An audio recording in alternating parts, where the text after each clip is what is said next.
Hi అండి, అందరికీ నాది చిన్న ఛానల్ అండి. ప్లీజ్ సబ్స్క్రైబ్ చేసుకొని లైక్ కొట్టండి. మనం మినప జంతికలు చేసుకుందాం. మినప జంతికలకి ముందు కప్పు కానీ గలాసు కానీ తీసుకొని దాన్ని కప్పుతోటైతే కప్పు, గలాసు తోటైతే గలాసు కుక్కర్లో మినపప్పు పోసి శుభ్రం కడుక్కొని 5-6 విజిల్స్ రానివ్వాలి. తర్వాత మిక్సీ గిన్నెలో జీలకర్ర, పచ్చిమిరపకాయలు వేసి కచ్చాపచ్చగా మెత్తగా మిక్సీ పట్టాలి. కచ్చాపచ్చగా పట్టేసుకొని తర్వాత మనం ముందుగా కుక్కర్లో మినపప్పు ఉడికించుకున్నాం కదా, మినపప్పు అంతా మెత్తగా ఉడికిందా లేదా అని చూసుకొని వాటర్ యాడ్ చేయకుండా ఆ పచ్చిమిరకాయలు పెట్టిన మిక్సీ గిన్నెకే మినపప్పు మొత్తం వేసేసుకొని మెత్తగా స్మూత్గా పట్టేసుకోవాలి. మెత్తగా జీలకర్ర, పచ్చిమిరపకాయలు, మినపప్పు మొత్తం వేసేసి మిక్సీ పట్టుకొని పక్కన పెట్టేసుకోవాలి. నేను ఆ కప్పుతోటి మినపప్పు కప్పు పోసుకున్నా.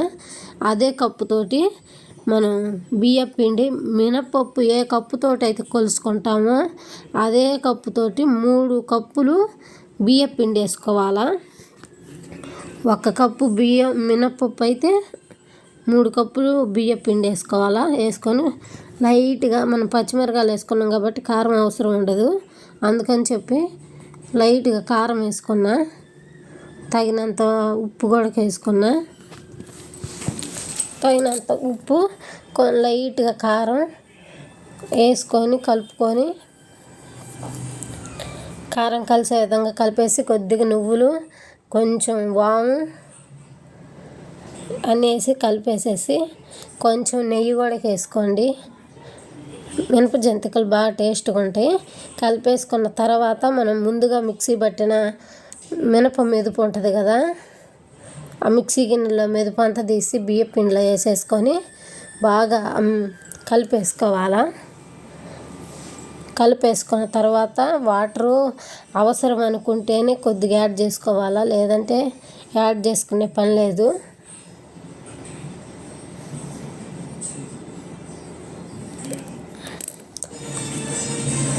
మనం ముందుగానే మినపప్పు అనేవి ఉడికించి పక్కన పెట్టేసుకుంటే లేట్ పెట్టకుండా తొందరగా అయిపోతుంది. అలాగే నా వీడియోస్ ఫస్ట్ టైం చూసే వాళ్ళు అయితే ప్లీజ్ సబ్స్క్రైబ్ చేసుకోండి.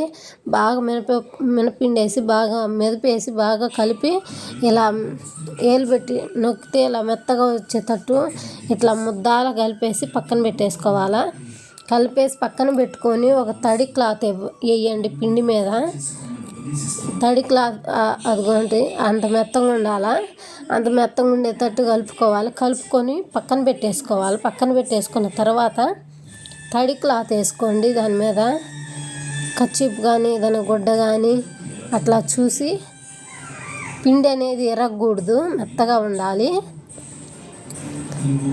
మెత్తగా ఉండాలి పిండి అనేది, అలా ఉండాలా. ఒక తడి క్లాత్ తీసి దాని మీద వేసేసి ఒక కవర్ కానీ ప్లేట్ కానీ ఏదో ఒకటి చూసుకొని అట్లా రౌండ్గా చక్రాల హాలు చుట్టుకోండి. రౌండ్గా జంతికలాలు చుట్టేసుకొని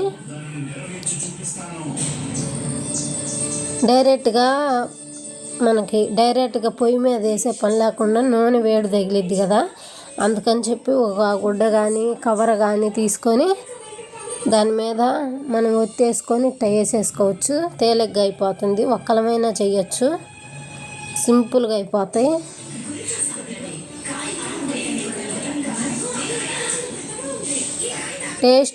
టేస్ట్ మాత్రం సూపర్ ఉంటాయి. పిల్లలు కానీ పెద్దల వరకు బాగా ఇష్టంగా తింటారు. పిల్లలకి స్నాక్స్ కింద స్కూల్కి ఈ జంతికలు చేసి మినప జంతికలు పంపిస్తే, శనగపిండి అయితే గ్యాస్ వస్తుంది కదా, అందుకని చెప్పి నేను మినప జంతికలు చేసిన. అయితే మాత్రం టేస్ట్ బాగున్నాయి, సూపర్ ఉన్నాయి. వేరే పెట్టి కాసిన చేసేసా ముందు, తర్వాత ఇవి చేసా మళ్ళీ చక్రాలు అలా. ఇప్పుడు నేను చూపించిన విధంగా చేసుకోండి. చక్రాలు సూపర్ ఉంటాయి, సూపర్ టేస్ట్ ఉంటాయి.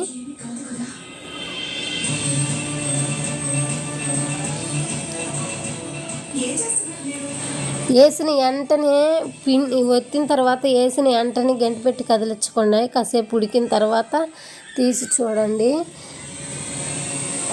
డబ్బాకు పెట్టేసుకొని స్టోర్ చేసేసుకొని పిల్లలకి స్కూల్కి పోయేటప్పుడల్లా పెట్టండి. ఇష్టంగా తింటారు. ప్లీజ్ సబ్స్క్రైబ్ చేసుకొని లైక్ కొట్టండి.